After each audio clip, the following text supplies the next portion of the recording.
Je voudrais tout d'abord vous remercier d'être venu, vous souhaiter la bienvenue sur cette séance qui est consacrée au thème de l'État et du marché, la compétition pour l'éducation, la santé et la retraite. Alors, juste quelques mots très brefs, introductifs, pour vous dire que dans l'agenda des États, tout particulièrement des États des économies avancées, la reprise en main des déficits publics et des dettes publiques est un élément déterminant de la définition des politiques qui vont être menées dans les années à venir. Or, ce que nous voyons des États en crise ouverte, comme on cite la Grèce naturellement, des États en crise plus larvée, on peut citer beaucoup d'autres États, y compris même y inclure les États-Unis et le Japon.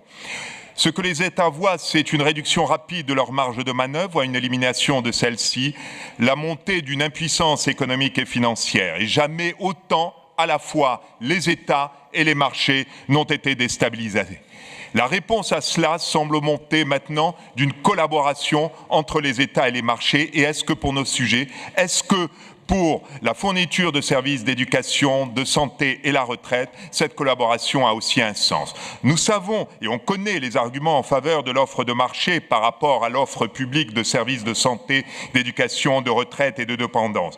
Le marché serait en mesure d'offrir ces services à moindre coût et dans des conditions plus satisfaisantes pour les ménages, notamment dans des conditions plus adaptées à leurs besoins concrets qui ne sont ni homogènes ni standardisables. L'analyse empirique ne dément pas du tout cette hypothèse, bien au contraire. Cependant, ce que l'on voit, c'est qu'en même temps, de l'instillation de concurrence dans le service public lui-même améliore grandement l'efficacité du service public.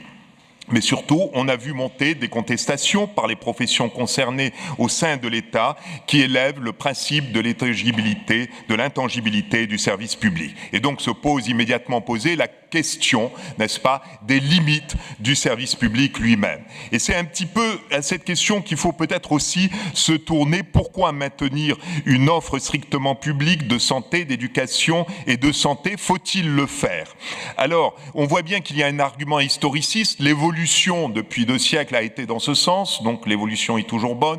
Je crains qu'aujourd'hui, cet argument ne soulève pas beaucoup d'enthousiasme. 2 autres arguments plus sérieux ont été évoqués. Premièrement, la continuité du service public qui permet une continuité de ces services absolument fondamentaux. Et on voit très bien, par exemple, pour la santé, que la continuité de ce service est fondamentale. Deuxième élément, la redistribution. Toutefois, on voit là aussi que le public peut soulever un certain nombre de problèmes. Si l'on pense par exemple aux grèves qui affectent de nombreux services publics et qui, affectent beaucoup l'opinion, si l'on pense aussi et surtout aux hésitations et fluctuations stratégiques qui accompagnent les alternances politiques et donc les choix politiques et qui peuvent conduire les ménages à collatéraliser la promesse de l'État en épargnant eux-mêmes. Si l'on regarde la redistribution, même s'il n'en demeure pas moins que l'État doit intervenir, pour autant, il n'est pas sûr qu'il doive lui-même, que cela doive passer par une offre publique. Donc pour ceux qui excluent des réformes plus radicales, la montée des partenariats publics et privés n'est pas nécessairement une mode, c'est une question qui est posée et notre table ronde va s'efforcer de déligner et de répondre à cette question.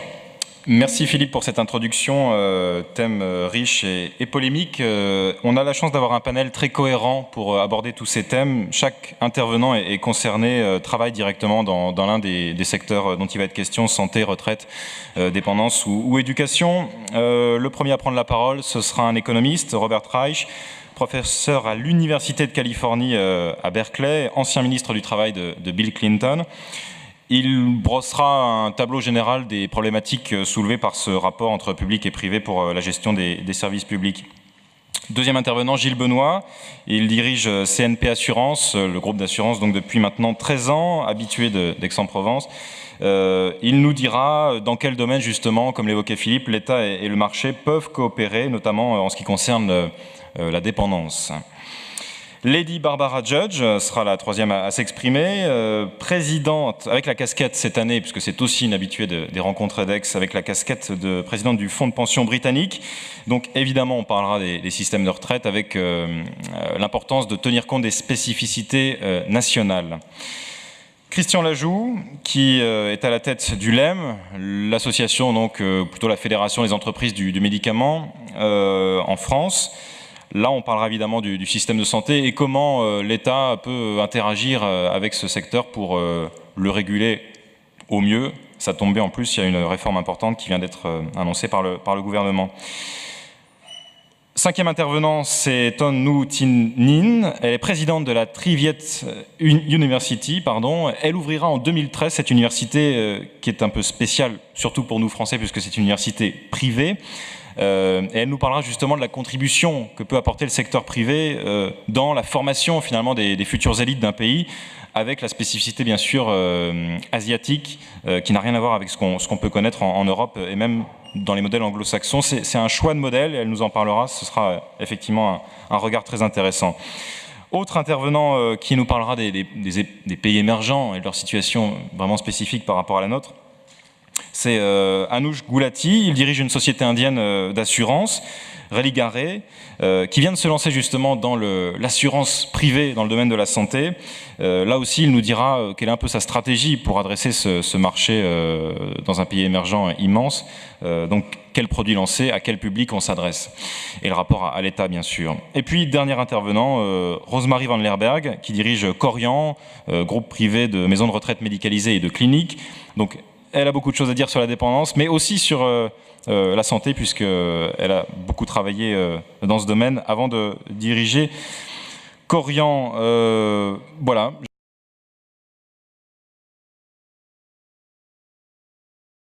Je vais donner tout de suite la parole à Robert Reich pour ce tableau global des problématiques qui nous attendent dans cette table ronde. Robert Reich.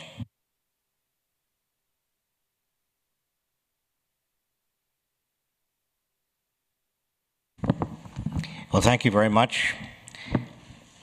I'm delighted to be here among this distinguished panel. In discussing public-private partnerships or privatization, or other words that connote a different kind of responsibility, often public responsibility put on the private sector, we often find ourselves talking past each other. Because there are very different ideas and definitions at work. Sometimes when we talk about public-private partnerships or privatization, we're talking about the public sector being the financier, that is, the purchaser of private services. The public sector no longer manages the education or the healthcare or the pension system, but it purchases the services from private agencies. Now that's very different from another definition of privatization or public-private partnership, in which the entire management and financing is turned over to the private sector and to individuals. Government essentially gets out of the business altogether. And both of those definitions are in turn very different from a system in which government is highly regulative of a private system that may be either for-profit or not-for-profit. And what we're going to try to do on this panel is elucidate those differences. Now, as Philip said before, there is pressure on every government now to reduce expenditures.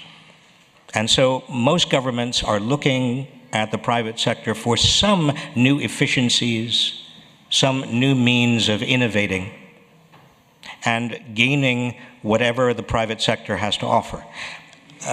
I want to put on the table, to begin with, 4 cautionary points. Undoubtedly, the private sector can provide enormous efficiencies and much more innovation in many respects and in most circumstances than can the public sector. But there are 4 things to watch out for. And I would invite my distinguished panelists, when they talk about education or healthcare or pensions or retirement security, to address these 4 challenges. Challenge number 1 has to do with information. Education, healthcare, and retirement security are all very complicated areas.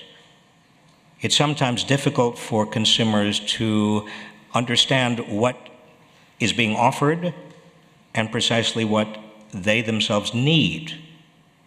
Now, government occasionally, and I can speak as a former regulator in the United States with regard to pensions, government has stepped in and said to the private sector, all right, if you are going to offer these things, the way we overcome the information problem is you've got to adhere to minimum standards, and you've got to provide the information in an easily understandable and accessible way. And we see right now in the United States, the government is doing that with regard to investments, pension protection, particularly in the wake of the 2007-2008 debacle on Wall Street. But there's a second issue and challenge as well, and it has to do with the fact that many of these public services or former public services, education, healthcare, and retirement security, are public goods. They're not just private goods. Education is good for an entire society. It helps build the productivity of society. If we define privatization as leaving it essentially up to the private sector and up to individual financing, that public goods aspect may be lost. There may be underinvestment in these public goods. Challenge number 3 concerns equity. Now, in most of our societies, we're seeing a widening gap between the very wealthy and everyone else. In the United States, for example, 30 years ago, the top 1% was getting about 10% of total income. Today, the top 1%, that is the richest 1%, is getting over 20% of total income. And the top 1% in the United States today controls about 40% of total national wealth. Well, if education and healthcare and retirement security are allocated on the basis of income or family wealth, you can imagine in a society in which the gap is getting wider and wider, how that might lead to inequities or sense of unfairness. Now, the government can respond to this by stepping in as the purchaser, perhaps providing vouchers for education, inversely related in value to a family's wealth. A family that is relatively poor gets a very large voucher for education, for example. A family that is very wealthy gets very little in terms of a voucher that can be turned in to buy education, just to take that one example. Finally, there is in the background the challenge of cost and efficiency.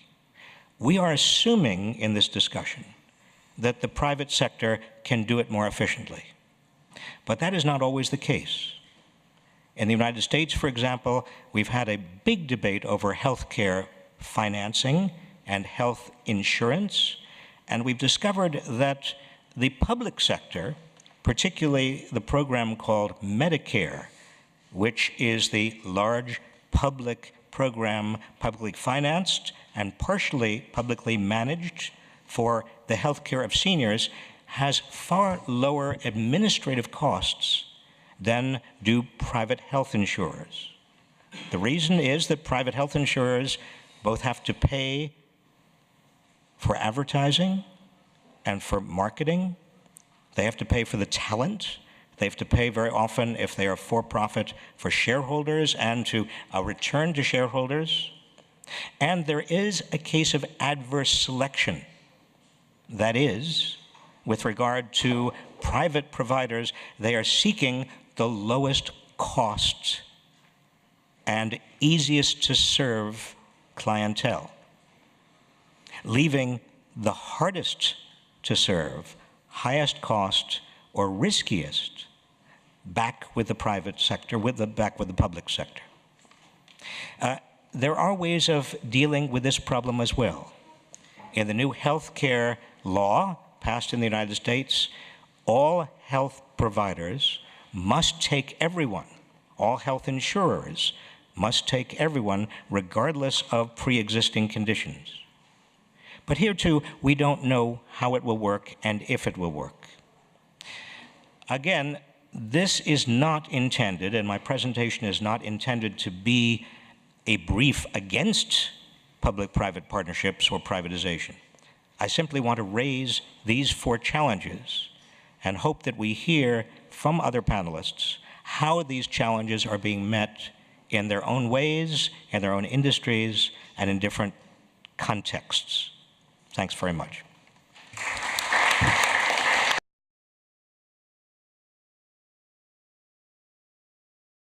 La parole est à Gilles Benoît, donc, le dirigeant de CNP Assurance, qui va nous parler justement des domaines dans lesquels État et marché peuvent coopérer, on l'espère, pour le mieux. Gilles Benoît. Merci. Bon, j'ai trouvé que le premier exposé était une très bonne introduction avec d'excellentes questions. Première remarque, le titre qu'on m'a donné, c'est dans les grands risques sociaux, la coopération peut-elle être positive? Alors je pense que c'est important parce que ça veut dire, et je partage cette opinion, mais peut-être certains peuvent la contester, que nous éliminons les 2 extrêmes. Alors je rappelle, les 2 extrêmes, ce serait la situation où dans ces domaines, l'État ne ferait rien, et selon une formule que j'aime bien, d'un auteur que j'aime beaucoup, Raymond Queneau, contemplerait un tantinet la situation historique, sans rien faire. Ça, c'est le Duc d'Auge, dans les Fleurs Bleues, dans le Raymond Queneau. Ça, c'est inacceptable, on le voit bien, surtout dans ces domaines-là. Mais l'autre extrême paraît également inacceptable, c'est-à-dire que l'État ferait tout. C'est-à-dire non seulement se contenterait de réguler, mais ferait tout lui-même. Les 2 situations aujourd'hui, qui pour des raisons financières ou d'autres raisons, sont inconcevables. Ce qui veut donc dire qu'effectivement, la vraie question, c'est peut-il y avoir une répartition intelligente et efficace entre l'État et le marché? Alors, je vais essayer. Donc, en fait, une répartition intelligente, ça s'appelle un partenariat. Moi, je dirige une entreprise qui est tombée dans la potion du partenariat pour des raisons historiques, parce qu'elle a été construite comme ça. Et donc, ce que je vais essayer de démontrer, c'est que qu'est-ce que c'est qu'un partenariat positif? C'est un partenariat qui doit avoir 2 caractéristiques. Premièrement, chacun des partenaires fait ce qu'il fait le mieux et ce qu'il peut mieux faire. Deuxième caractéristique, chaque partenaire considère l'autre comme un acteur qui apporte, qui complète, pas comme un ennemi ou comme un concurrent. Alors, est-ce que ce schéma d'un partenariat un peu idéal est concevable dans des grands domaines? Alors, je vais essayer de donner 2 exemples qui seront en France. J'irai un tout petit peu au Brésil parce que nous sommes aussi le 5e ou le 6e assureur au Brésil. Dans 2 domaines, les retraites, je serai bref parce que je ne veux pas gêner Lady Barbara qui parlera après moi. Mais prenons l'exemple des retraites et ensuite l'exemple de la dépendance. Depuis 1945, les grands pères fondateurs des régimes de retraite savaient de toute façon qu'il y avait des limites aux mécanismes de répartition. La preuve, c'est qu'elles existent dans le système lui-même. Bon. Aujourd'hui, le débat capitalisation-répartition est complètement dépassé. Complètement dépassé. Je veux dire, les Français qui pensent encore que le système de répartition peut leur assurer un taux de remplacement constant au moment où ils prendront leur retraite, je crois, vivront de très, très graves désillusions. Alors, dans ce domaine où, par définition, le système basique a ses limites, il faut bien un système complémentaire, et donc il faut bien une action complémentaire entre l'État, ou les systèmes collectifs régulés par l'État, et des acteurs privés. Qu'est-ce que peut apporter l'État? Qu'est-ce qu'il peut savoir bien faire? 1. organiser le niveau de solidarité nationale. C'est son rôle, c'est un rôle régalien, il est fait pour ça. Assurer une vision de long terme transgénérationnelle, indispensable. Par des dispositifs fiscaux et législatifs, orienter l'action du marché sur les bons objectifs. Alors qu'est-ce que le marché, alors je vais vous parler des assureurs parce que c'est plus fort que moi, qu'est-ce que le marché, lui, peut apporter? L'innovation des produits, la liberté de choix pour les clients de choisir, par exemple, la dose de revenus complémentaires dont ils estiment avoir besoin au regard des autres emplois possibles d'un patrimoine transféré à ces chers trésors ou d'autres choses de ce genre. Il se trouve qu'en France, nous avons une situation très particulière, il n'y a pas de fonds de pension. Quel est le substitut au fonds de pension pour préparer sa retraite en France? Ça s'appelle l'assurance vie. 1340 milliards d'euros d'encours à l'heure actuelle. Et comment stabilise-t-on cette formidable épargne à long terme qui est investie à 59% dans l'économie française, sous des formes directes et indirectes, avec une petite incitation fiscale qui coûte à l'État français 1 milliard. 1 milliard pour stabiliser 1350 milliards d'épargne à long terme, dont la majorité, même les 2/3 des détenteurs disent aujourd'hui qu'elle va d'abord servir à leur assurer un complément de retraite, ça me paraît franchement un bon rapport qualité-prix. Alors là, nous sommes en France, mais si je regarde une seconde le Brésil, où nous sommes vraiment un assureur très très présent, c'est exactement le même problème. Même s'il y a depuis quelques années, en 20 ans, il y a 60 millions de Brésiliens qui ont accédé à la classe moyenne, même si l'espérance de vie croît de manière constante au Brésil, les systèmes publics au Brésil sont si faibles et si fragiles que seule l'épargne privée peut assurer une perspective de retraite décente aux Brésiliens. C'est exactement la raison pour laquelle les produits de retraite ont un très grand succès au Brésil. Maintenant, je change et je prends un second exemple, la dépendance. En France, vous savez, il y a un grand débat public. Le président de la République va sans doute dans les semaines à venir trancher. Ce sujet était, il y a quelques années, absolument pas perçu. Nous sommes en France, CNP Assurance, depuis 15 ans, de loin, le premier assureur en dépendance collective. Personne ne le savait. La plupart des gens n'étaient pas intéressés par nos produits, qui étaient d'ailleurs pour la plupart du temps ce qu'on appelle en inclusion, c'est-à-dire dans une cotisation versée globalement pour d'autres sujets. Aujourd'hui, c'est un vrai sujet de société, tout le monde l'a compris, tout simplement parce que maintenant, généralement, 3 ou 4 générations cohabitent et que de plus en plus fréquemment, dans cette cohabitation, on trouve telle ou telle personne de nos familles qui est en situation de perte d'autonomie. Alors quand même, une bonne nouvelle, contrairement à ce que pensent beaucoup de nos concitoyens, si vous prenez aujourd'hui une classe d'âge 50 à 55 ans, seulement 15% de cette classe d'âge est menacée de dépendance avant la mort. Je dis bien 15%, ça veut dire que 85% termineront leur vie sans avoir été en perte d'autonomie.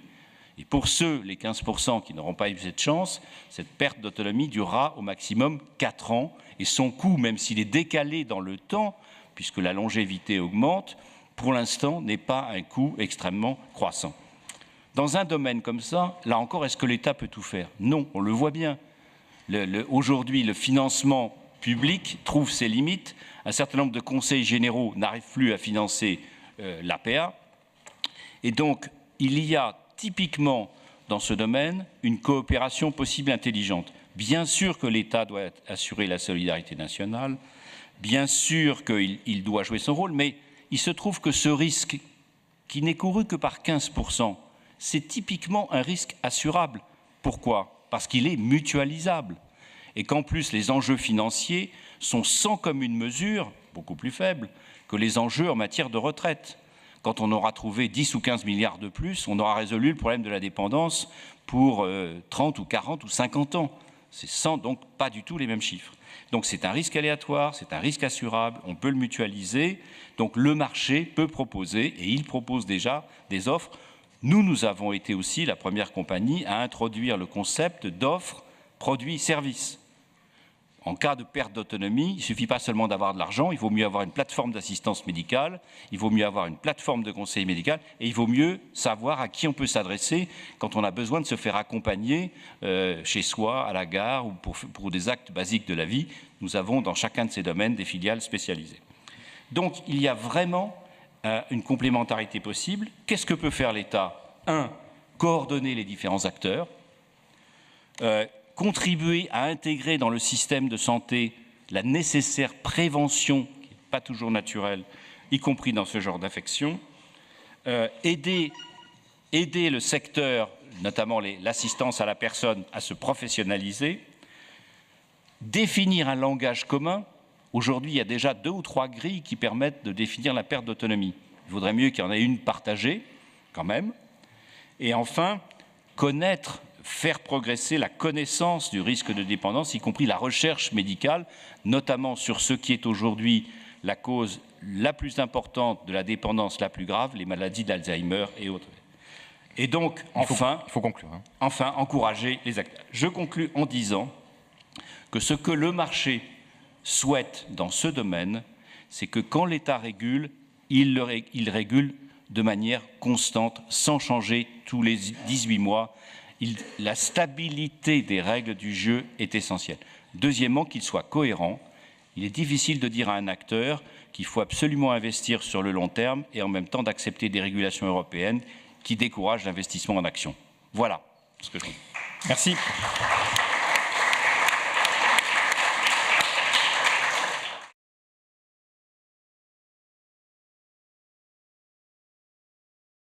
Alors, il n'y a pas de fonds de pension en France, mais il y en a en Grande-Bretagne, et Lady Barbara Judge va nous parler de tout ça, insister sur les spécificités justement nationales en matière de fonds de pension, de système de retraite. Thank you very much. It's a real pleasure to be back here. I can speak in English. Last year I talked about energy, and particularly the energy mix, and the fact that I believe that nuclear has to be part of a long-term solution to the world's energy problems. Today I have a new job, so now I have another long-term problem to think about, and that's pensions, which is an equally knotty problem with respect. So the basic question that I've been asked to answer is, can society fulfill the pension promise that was made at a time long before the economic situation we're in today? Now, for those of you that don't remember, it used to be believed that children would look after their parents. That's what people were doing. But in the day and age of today, children don't live anywhere near us. The world is small. Socialistic and welfare state ideas have come in.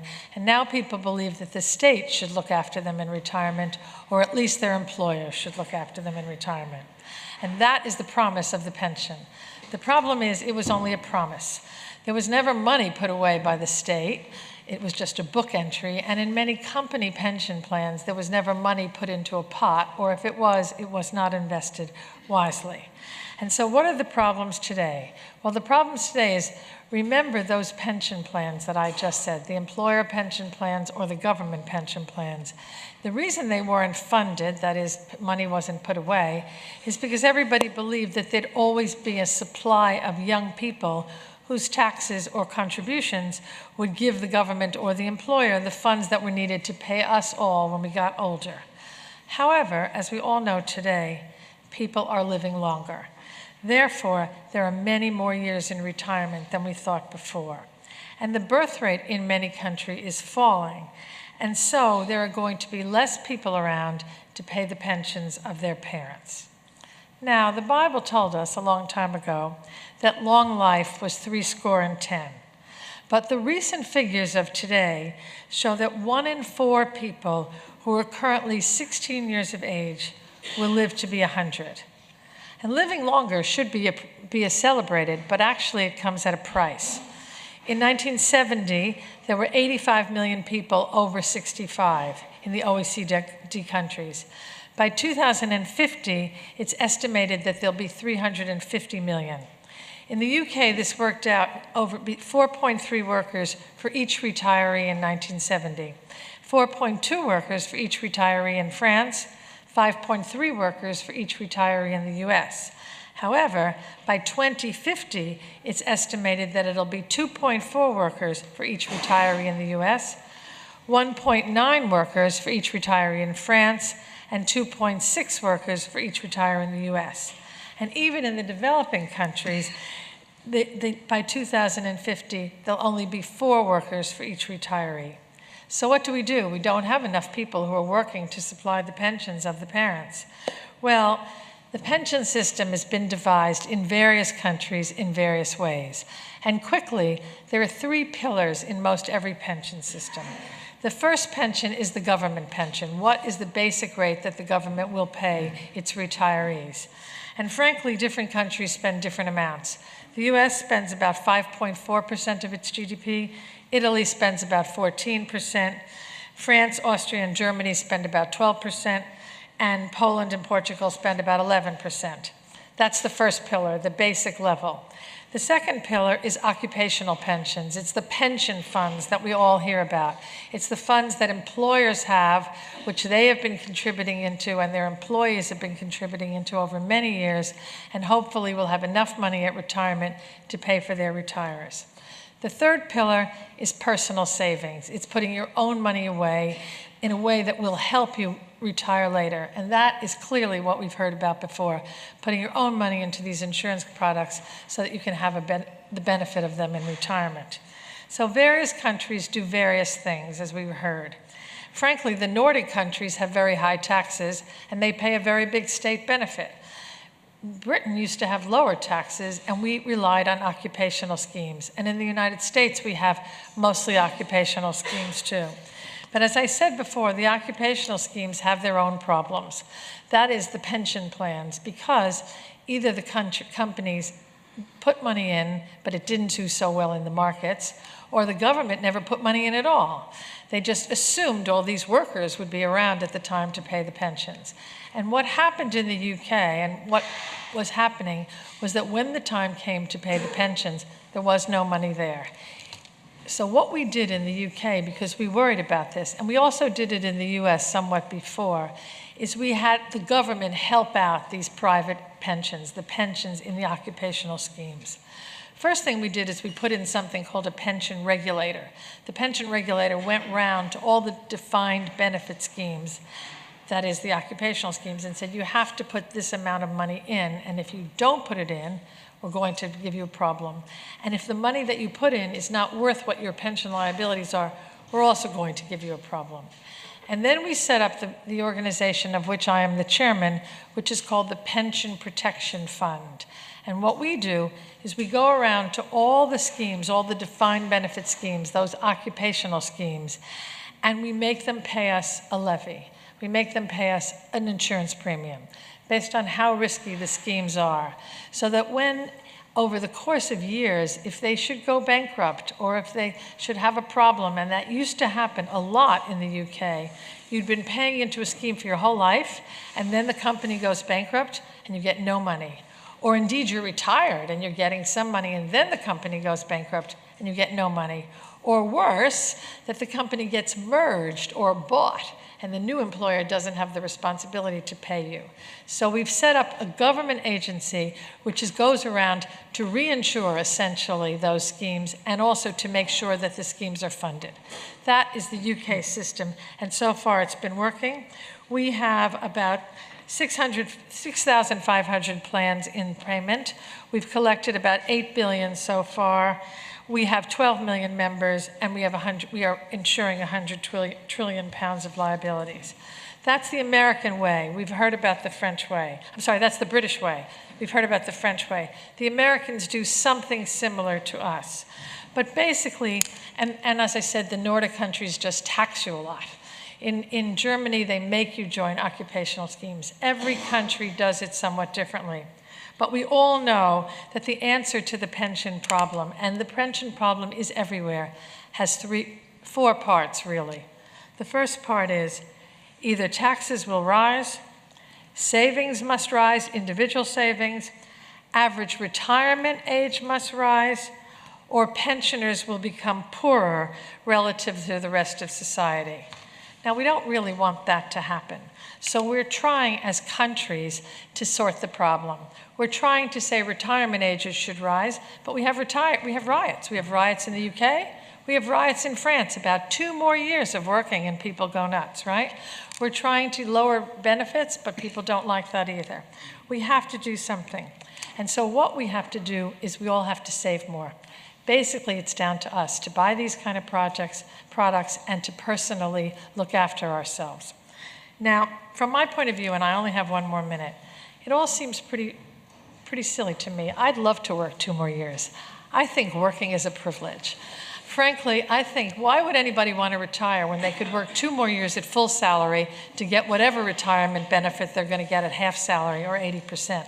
So, and it's basically proven that people live longer if they retire later.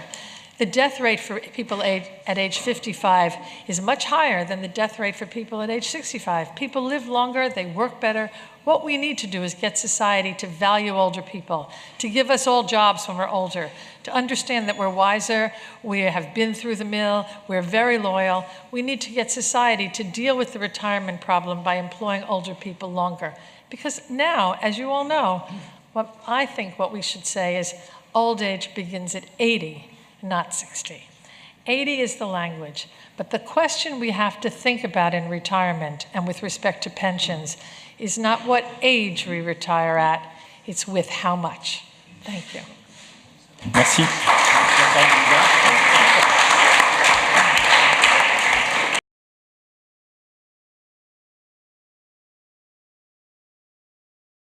On va revenir au cas français et plus globalement à un cas industriel, mais qui concerne le domaine de la santé, c'est le médicament. On a Christian Lajoux, donc le représentant des entreprises du médicament, des laboratoires, et là aussi il va nous dire dans quelle mesure l'État peut apporter une régulation vertueuse dans le système de santé. Christian Lajoux. Je prends votre micro. Oui. Une régulation vertueuse. Oui, on a beaucoup parlé de marché. En fait, dans le monde de la santé, il y a différentes formes de marché, il y a différents segments de marché. Il y a le marché de la prise en charge, tel que ça nous a été expliqué tout à l'heure. Mais je voudrais également insister sur le fait qu'il y a un marché industriel, un marché de production, un marché de recherche, un marché de distribution, qui est celui de l'industrie du médicament.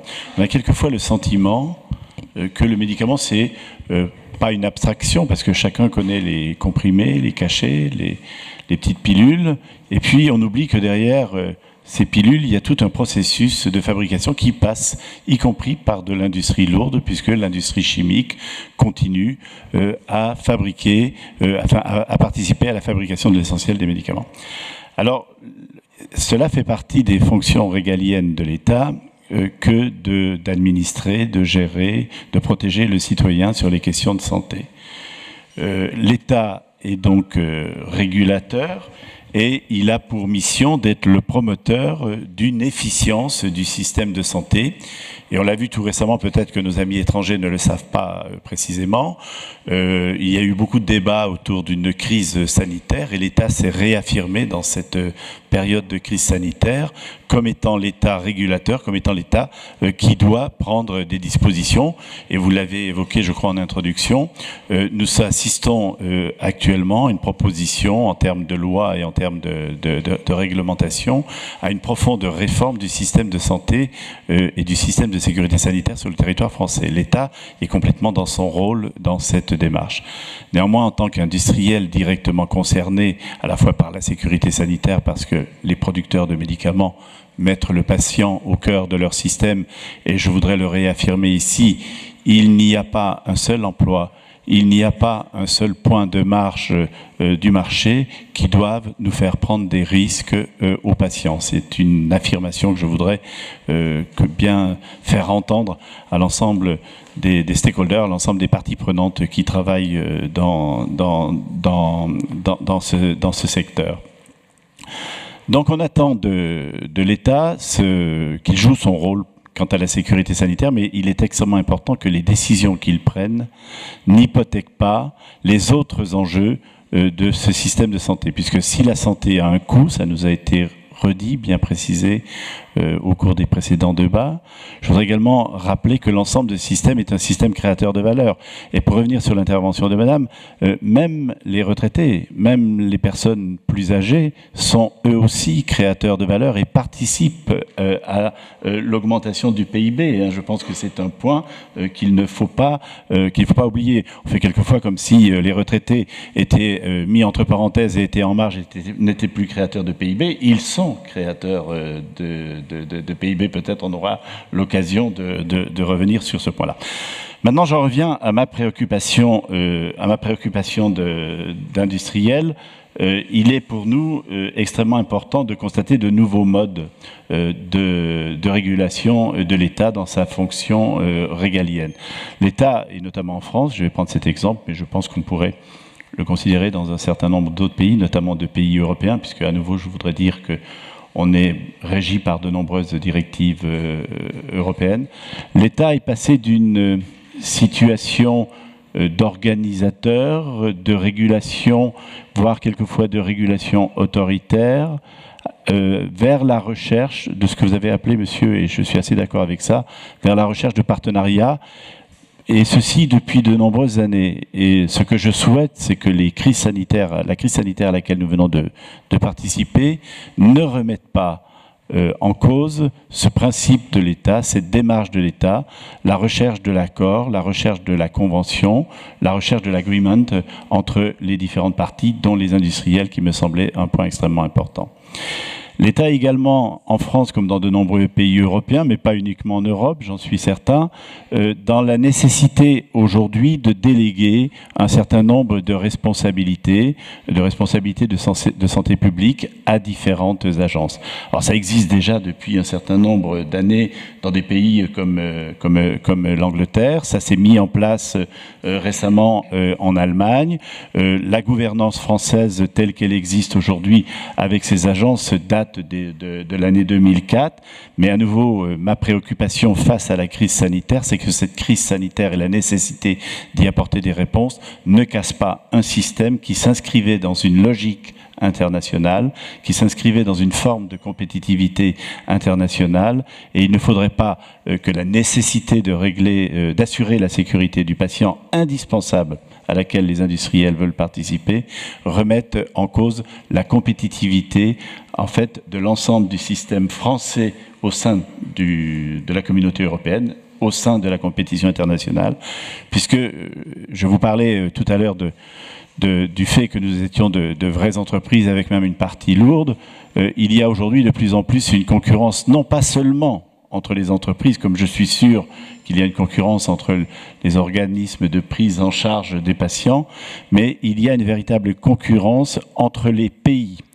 Chacun des pays a bien mesuré que la maîtrise de la recherche en termes de santé, et pas uniquement dans le domaine du médicament, la recherche de santé est de plus en plus pluridisciplinaire et de plus en plus transverse, mais la capacité d'être innovateur dans le domaine de la santé garantit l'indépendance économique des pays, et j'ajouterai également garantie l'indépendance stratégique des pays, c'est-à-dire les questions de santé, la production de l'innovation thérapeutique, la production du médicament doit de plus en plus être considérée au même titre que l'énergie nucléaire. C'est peut-être pas de bon ton de parler aujourd'hui de l'énergie nucléaire, mais de la maîtrise du spatial, de la maîtrise des transports aériens. Je pense que les questions de santé et la capacité de répondre à l'innovation en termes de santé s'inscrit dans ce cadre-là. Et on voit donc dorénavant les États en concurrence. Alors, je vais terminer. Faut-il plus d'État? Je pense qu'il faut de l'État différemment. Et ce plus d'État pour les pays de la communauté européenne n'est pas nécessairement un moins d'Europe. C'est-à-dire qu'il faut trouver la bonne distance entre la nécessité de développer un État différent, moins autoritaire, vraisemblablement, plus partenarial, tout en s'inscrivant davantage au sein de l'Europe. Et le dernier point qui me semble important, et c'est un point, j'aurais voulu à plusieurs reprises intervenir autour des débats que nous avons aujourd'hui, il y a un temps politique qui n'est pas toujours un temps économique. Et le monde de la santé illustre parfaitement l'incompatibilité actuelle entre le temps politique, le temps de la décision politique, le temps, dirais-je, de l'immédiateté qui ne permet pas la projection sur l'avenir, qui est en rupture précisément avec le temps des industriels.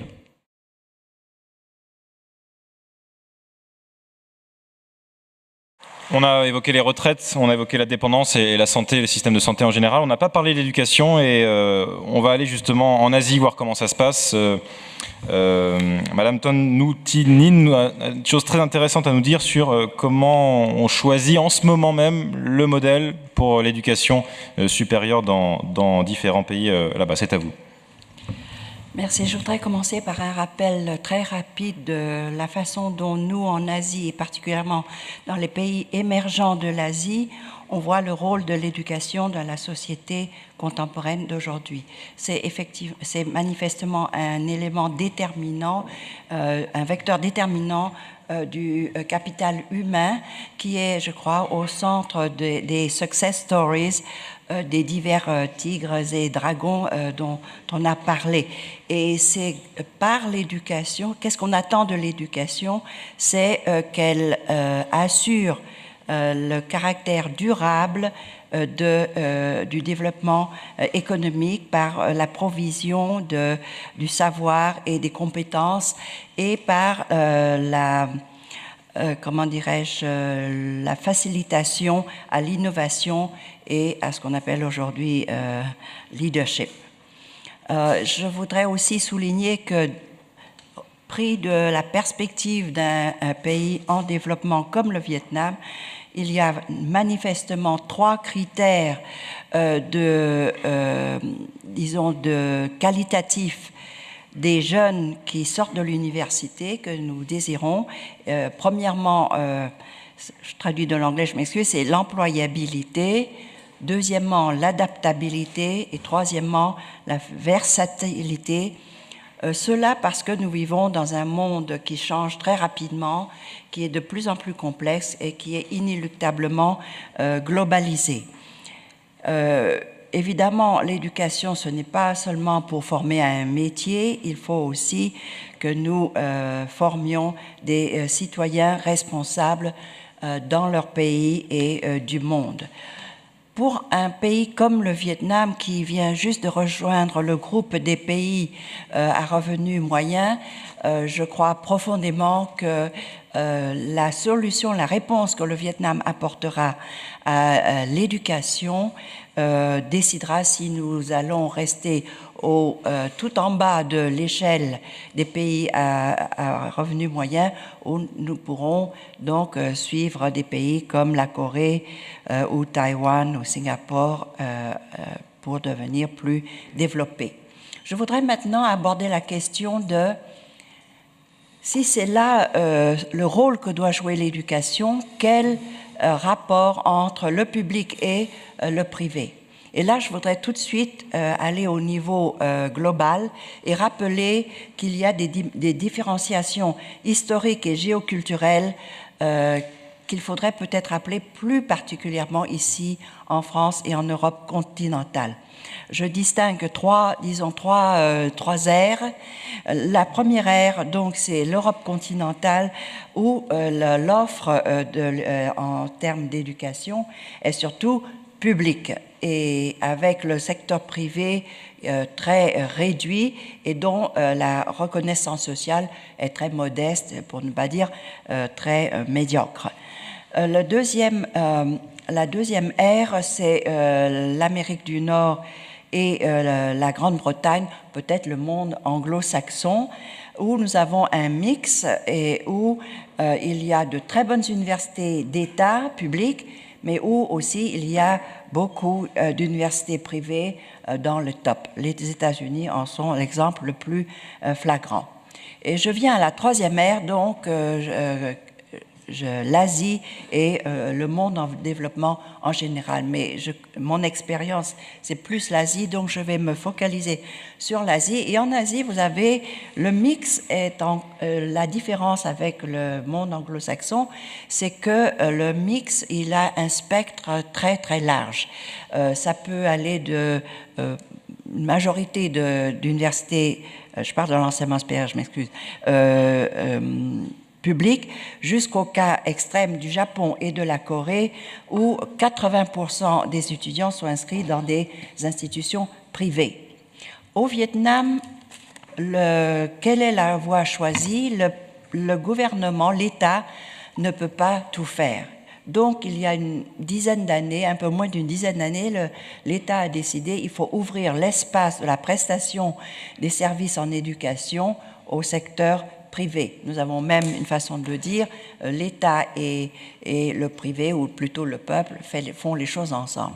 L'idée ici, c'est un petit peu différent de ce qui semble se dire, que l'État donne un morceau de son gâteau et régit comment ce gâteau est mangé, digéré par le privé.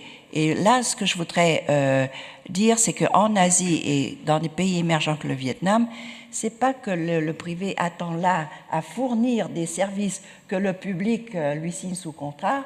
Il y a beaucoup d'initiatives privées. Donc le rôle est beaucoup plus en upstream, en amont, que semblerait le décrire donc M. Reich et peut-être nos amis français. Je voudrais maintenant aborder la question qui se pose des tensions pour le secteur privé dans la prestation de services en éducation dans un pays qui en voie de développement.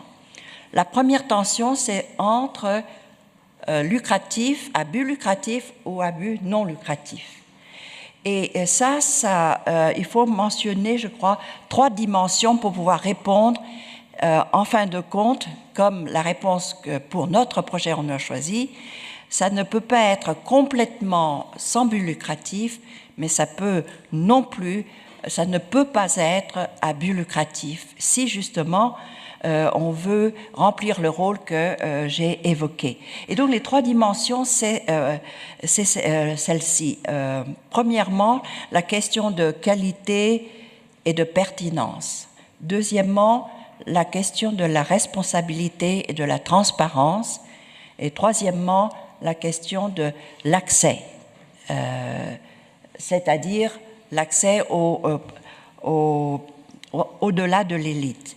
Et au cœur de tout ça, il y a la question fondamentale de l'État et la société dans ces sociétés en développement.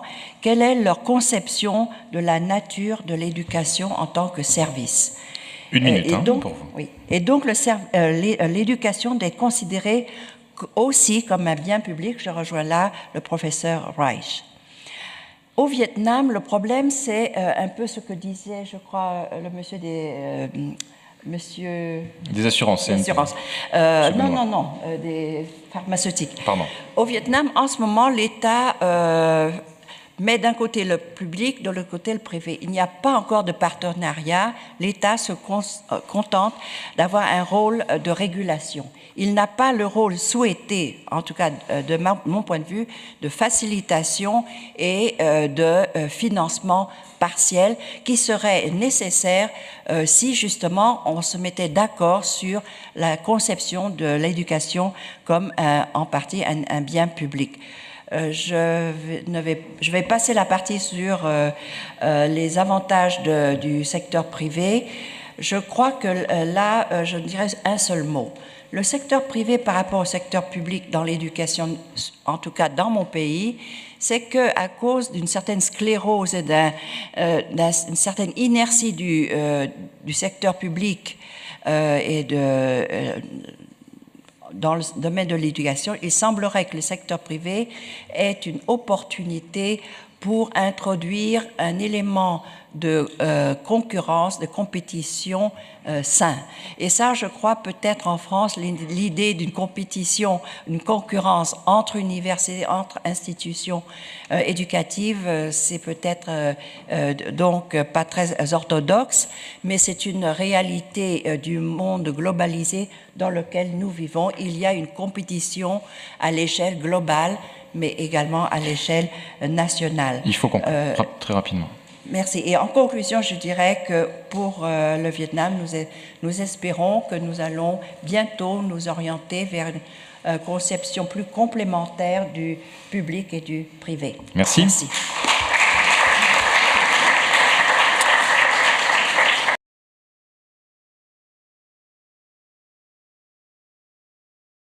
On va partir en Inde. Justement, Anoush Gulati, vous vous lancez dans le secteur de l'assurance santé privée. Alors expliquez-nous comment vous vous y prenez, quelle est votre stratégie par rapport à ce défi.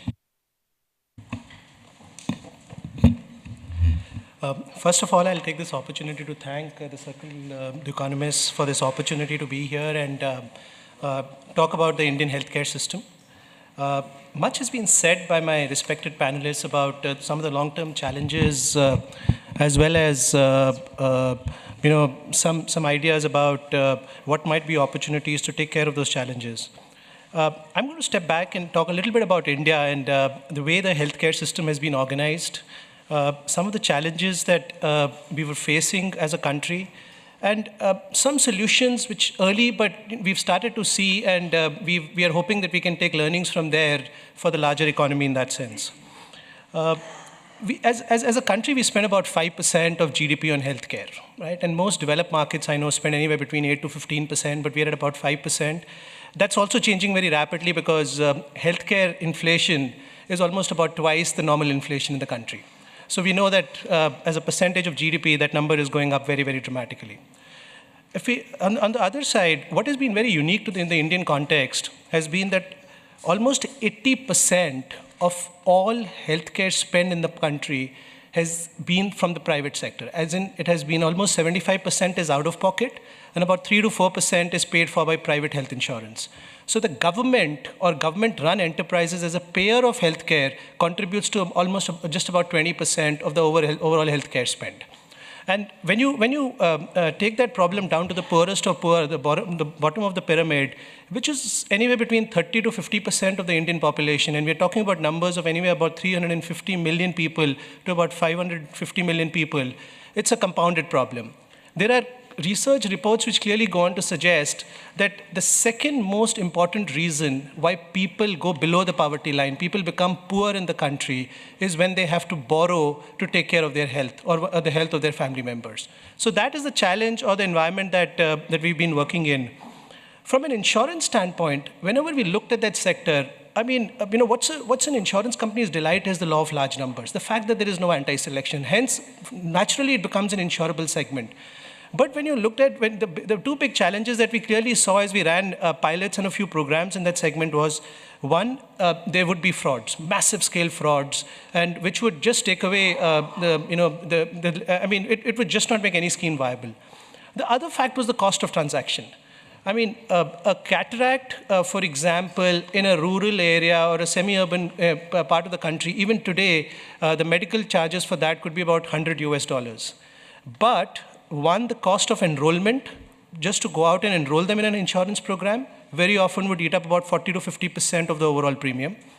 Then the cost of administration of the claim, which is to lodge the claim, which is to actually go out and administer the claim and make a payment to the hospital, would be about 30 to 40% of the overall cost of treatment. So in that sense, it was making the entire scheme unviable. What has emerged over a period of time, and especially over the last 5 years, has been a program which the government of India launched. I know World Bank was involved in designing the program, and there was a lot of private sector participation. And it's now very common. It's commonly called the RSBY program in the country, wherein the government is now largely playing the role of a payer. They are paying the premium that is for the health insurance program. They also identify who fits in, the yellow card holder, the below poverty line individual. So by district, they come out with a list of members who could possibly enroll under that program. They then run an auction with private insurance companies. So private insurance companies come and bid for that program for specific districts. We are also meant to create a network of hospitals or nursing homes in that geography. Further, what we are, we go out and enroll members. We bid for premium, which the government pays us. We then go out and enroll members. And what is the most interesting thing about the program is that there's a common technology platform across the country on that program. It's actually smart card based with a biometric identification. So every individual or every family which enrolls under the program actually is biometrically enrolled and a smart card is issued out. There are smart card readers in hospitals where the family at the time of treatment could go into the hospital, identify themselves. Almost about 1,000 odd procedures like cataract, et cetera, there are standardized rates across the country, and that's how treatment is meted out of the individual, and the entire settlement system is cashless. So what this has done, because there's technology and there's real-time intervention, every time there is a claim, for example, as an insurance company, we get an SMS. So we are able to immediately, on a random basis, go out and sample to see whether the patient is in the hospital, whether treatment is being meted out. And on a random basis, when you do it on a sampling, it obviously helps obviate fraud. Second, we have a hell of a lot of data. So we're able to do a lot of statistical analysis to go by district, go by block, go by village to see whether there is overutilization, or it gives us ideas around healthcare patterns and also ideas about future programs to be run, whether on the preventive side or premiums to be charged in future. So what it is giving us is, in the true sense, it's the government continues to be a payer, provide the financing for the program, has helped design the technology platform, continues to monitor the program. And on the other side, we get the private sector efficiency, both from an efficiency standpoint, from a cost standpoint, and I think most importantly from an innovation standpoint, where I can tell you that 5 years ago, the technology and the process that we started out with, I mean, that completely looks very, very different now, and we've been able to enhance it just to be able to suit the country and be able to scale up as we move ahead. So it's early days yet. It's been about 4 or 5 years since we launched the program. I know there are a little over 20 million families, almost 80 million individuals who are now starting to benefit from the program. And that's about 25% of the segment that is potentially, but at the same time, I think given the early successes on the program, there are a lot of learnings we're able to take in terms of increasing the scale of this program, but also taking it to other segments of the market. So what it has done in some ways... 1 minute. You have 1 minute more. Sure. So what it has done in some ways is the primary objectives around healthcare that we laid out: quality care, make it accessible, give the individual choice, control cost. In some ways, it is giving us ideas on how each one of those parameters can be met in probably what is one of the most difficult segments to go out and implement a program like this. And hence, those are learnings which, in my view, can be taken to other emerging markets, as well as we ourselves are looking at other segments of the population and seeing how those learnings around fraud management, cost of transaction can be applied so that we are able to make this whole segment more sustainable. Thank you. Thank you.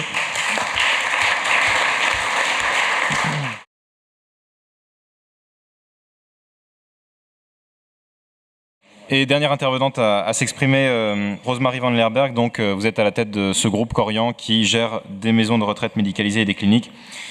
Et vous allez nous parler de la France, évidemment, de la gouvernance du système en France. Allez-y. Oui, bonsoir et vraiment merci d'être encore là, puisque de la tribune, on voyait partir les gens les uns après les autres, accablés par la chaleur et la fatigue. Donc merci beaucoup. Moi, je suis tout à fait d'accord avec ce qu'a dit le professeur Reich en commençant, c'est-à-dire que dans le domaine de la santé, que je connais un peu mieux que l'éducation, l'intervention de l'État est tout à fait légitime et vraiment et se justifie pleinement. Je dirais à la fois pour des questions de santé publique, à la fois parce que la santé, c'est aussi un investissement, comme ça a été dit, mais aussi pour la protection des plus fragiles. Maintenant, je voudrais insister sur un point, c'est que dans le domaine de la santé, connaît des révolutions absolument incroyables en très peu de temps. Je n'ai pas le temps, évidemment, de détailler, mais aujourd'hui, la médecine devient de plus en plus une médecine de maladies chroniques. Aujourd'hui, les progrès techniques entraînent d'ailleurs des coûts toujours plus importants de matériel, en quelque sorte, de technologie. et avec un rythme qui fait que les anciennes techniques peuvent être très vite démodées par d'autres. Je donne un exemple, la cardiologie interventionnelle qui permet d'intervenir de façon non invasive démode une grande partie de la chirurgie cardiaque, par exemple. Et puis, tout le monde s'accorde, en France comme ailleurs, à dire qu'on ne peut plus raisonner seulement, comme lorsque les systèmes de sécurité ont été mis en place, on est malade, on va voir un médecin, mais de plus en plus, on voit bien l'importance de raisonner en termes de filières de soins, et en particulier du fait du vieillissement de la population, et l'importance d'avoir un fonctionnement fluide de cette filière, puisqu'aussi bien la première prévention de la dépendance, c'est d'éviter les hospitalisations inutiles ou inutilement longues. Or, en France, notre système est extraordinairement cloisonné, puisque les soins primaires sont principalement assurés par la médecine générale, alors que les soins aigus sont assez largement et majoritairement pris en charge par l'hôpital et l'hôpital public. Bon, alors déjà, la médecine libérale, c'est une question. Est-ce que c'est le marché ? Ce matin, tout à l'heure, je crois que c'est Guillaume Pépi qui parlait de la nécessité de choisir des priorités. Moi, sans insister, je me dis qu'il faudra quand même qu'on se pose la question de savoir qu'est-ce que les Français qui sont attachés à tout, est-ce qu'ils pourront durablement choisir une bonne prise en charge, leur liberté de choix du médecin et la liberté d'installation des médecins. On sait qu'aujourd'hui, globalement, le nombre de médecins rapporté à la population n'est pas du tout choquant, il est plutôt dans la moyenne haute de l'OCDE, mais il y a des déserts médicaux absolument effroyables, et les tentatives de Madame Bachelot pour lutter contre les déserts médicaux viennent d'être l'objet du reculade, comme vous avez pu voir, parce que au fond, les médecins libéraux sont des électeurs avant peut-être d'être des responsables des soins primaires. Alors, j'en viens à l'hôpital public. J'ai dirigé pendant 4 ans les hôpitaux de Paris, et donc j'ai défendu l'hôpital public, je le défends toujours, mais j'en connais aussi les limites. Et je crois que là, ce qui est en cause, au-delà de la santé d'ailleurs, c'est une conception très française qui veut que toute question d'intérêt général soit prise en charge par un service public avec des fonctionnaires, en plus gérés centralement. Je crois que c'est ça qui est en cause. Et juste pour l'illustrer avec l'hôpital public, on voit bien que dans ce système-là, les garanties statutaires qui sont données, y compris aux médecins, ne sont pas très favorables, et même pas du tout, à la réallocation des moyens. Par exemple, je ne sais pas si c'est le cas encore aujourd'hui, mais Madame Faugère n'a pas eu la patience d'attendre, et donc je ne peux pas lui poser la question qui est que, est-ce qu'il y a encore, ce que j'ai connu moi quand je suis partie il y a 5 ans, un service d'hospitalisation complète pour les malades atteints du sida, alors qu'on développe les trithérapies? C'est un des exemples, mais il y en aurait plein. Deuxièmement, un des problèmes importants du public, et pour moi qui ai fait des allers-retours public-privé, j'en viens à me dire que c'est la principale différence entre les deux. C'est au fond la grande difficulté que les fonctionnaires ou le public a à raisonner en termes, excusez-moi, de ROI, c'est-à-dire de rentabilité des investissements. Pour ceux qui connaissent, les hôpitaux avaient grand besoin de rénovation. Il y a eu l'hôpital 2007 et l'hôpital 2012 qui ont entraîné des frais considérables, mais malheureusement, l'incapacité à relier l'investissement avec les économies qu'on peut faire sur le fonctionnement a fait que ça s'est révélé un désastre pour beaucoup d'hôpitaux. Et enfin, vous voyez, le fait que l'État intervient directement fait que forcément il y a de l'intervention politique. Je parlais tout à l'heure de la cardiologie interventionnelle et de la chirurgie cardiaque. Monsieur Evin, en charge de l'Agence régionale de santé de l'Île-de-France, a décidé de fermer. Il a tout à fait raison, c'est la réallocation normale des moyens, 2 services de chirurgie cardiaque dans la région parisienne, l'un à la PHP, et Madame Faugère a décidé que ce serait Mondor, enfin l'AP a décidé que ce serait Mondor, et une fondation privée à but non lucratif qui est Saint-Joseph. Vous n'avez pas entendu parler de Saint-Joseph, mais vous avez sûrement beaucoup entendu parler de Mondor, et récemment le ministre a suspendu la décision courageuse et de M. Evin et de Mme Faugère. Donc, L'autre chose aussi, moi, qui m'a beaucoup frappée, c'est que dans notre pays, en tout cas, l'implication directe de l'État dans les services publics, au fond, paradoxalement, interdit une évaluation objective de ces services. Vous savez, moi, je suis très étonnée. 5 ans après avoir quitté la PHP, j'ai encore des amis qui ont tout à fait les moyens, qui me téléphonent pour savoir où les adresser dans l'hôpital public. Et vous parliez d'information. C'est un vrai sujet. Alors effectivement, les médecins de la PHP, comme ceux des hôpitaux en général, s'émeuvent régulièrement des classements, vous savez, dans Le Point à l'Express. Mais il faut bien voir que ces classements, s'ils ont tellement de succès, c'est qu'il y a une demande des citoyens d'avoir une évaluation réelle, si vous voulez, des services rendus. Et on peut dire qu'en France, l'évaluation des pratiques professionnelles s'est traduite comme par enchantement par une simple obligation de formation professionnelle. Alors, à ce stade, une comparaison avec l'Allemagne est intéressante. En France, 49% des maisons de retraite sont publiques. Elles sont contrôlées tous les 10 ans. Nous, on est contrôlés beaucoup plus souvent dans le privé, ça c'est une différence, mais pas vraiment voulu. Mais en Allemagne, 7% seulement des maisons de retraite sont publiques, mais les pouvoirs publics vont chaque année dans chaque maison de retraite, publique, privée, pour faire une évaluation sur la base d'un référentiel concerté avec la profession et donnent des notes qui sont sur Internet.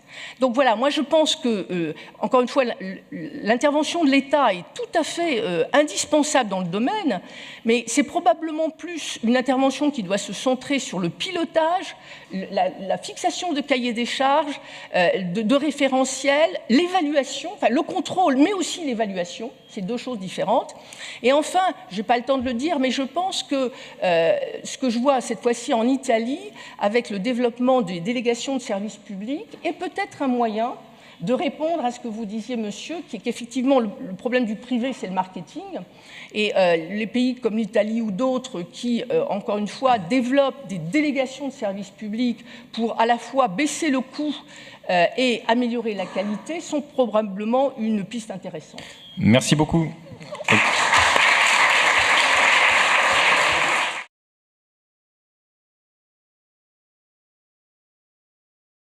Je voudrais solliciter la réaction de M. Reich. Peut-être, je vous voyais prendre beaucoup de notes pendant les déclarations des intervenants. Comment vous regardez ce qui a été dit? Et puis, est-ce que vous considérez que ce qui se fait dans les pays émergents, dont on a beaucoup parlé, en Inde, en Asie, peut nous servir à nous, peut-être pas de modèle, mais nous donner des bonnes idées, de bonnes pratiques? Well, I think it's very interesting. In our discussion, there is obviously a clear difference between moving toward a private provision of public services where there has not previously been much by way of public provision, and that would include Vietnam and certainly many of the poor in India.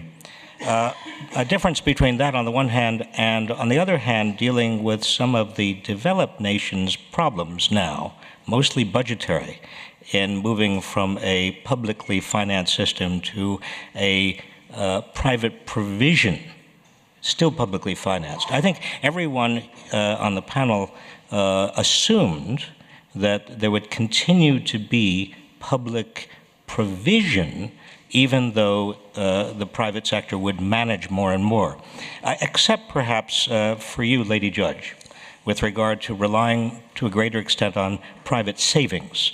That was the one note that I thought was interesting and at odds with the other members of the panel, and perhaps you could explain it a little bit more in this one respect. In all of our countries, we are seeing less job security. That's one of the hallmarks of globalization. We are also seeing fewer jobs, particularly for those who are over the age of 50, 55. That's true of France, it's true of Britain, the United States, Germany. Now, given those two realities, less and less predictability about jobs and fewer jobs, particularly over 50, how can we rely more on private savings? I should add a third factor, and that is stagnant and declining median incomes adjusted for inflation. Elle va vous répondre. Lady Judge. I'm very glad you asked. I'm glad you asked me that question. I'm not saying it's optimal, I'm just saying it's necessary. So what we are doing in the UK, you are absolutely right with respect to the fact that jobs are getting less and less, and globalization is making it difficult to have job predictability. Many jobs are going from one country to another and will never be recovered. But in the UK, because we know that the government is not going to be able to provide more money than it has, and that occupational pensions, and to the extent people have them, we are trying to protect them, thus our discussion about the pension regulator and the pension protection fund. But what we've decided to do in the UK, and what we sort of do already in the US, is we're making people take care of themselves. That is to say, we've just put into effect a system in the UK where we are deducting, well, we are not deducting, but we are making employees save out of every paycheck 4% of their salary. The UK government, the employer is meant to give 3% of the salary, and the UK government is giving you a tax effect, which is essentially 1% of the salary. So we're saying that you are being made to start to save 8% of your salary unless you opt out. We cannot take it away from you. It is not a tax. But we're making it harder for you not to save for yourself. And the other thing that we're doing is we think that there hasn't been a good, inexpensive way for poorer people to save, that the charges are very high. So we've set up essentially a public pension proposition called NEST, National Association of Savings Trust, which we are saying, you poorer person, we are making it easier for to put money in. We're making the government match it essentially, and we're going to give you a very excellent but cheap provision of pension protection.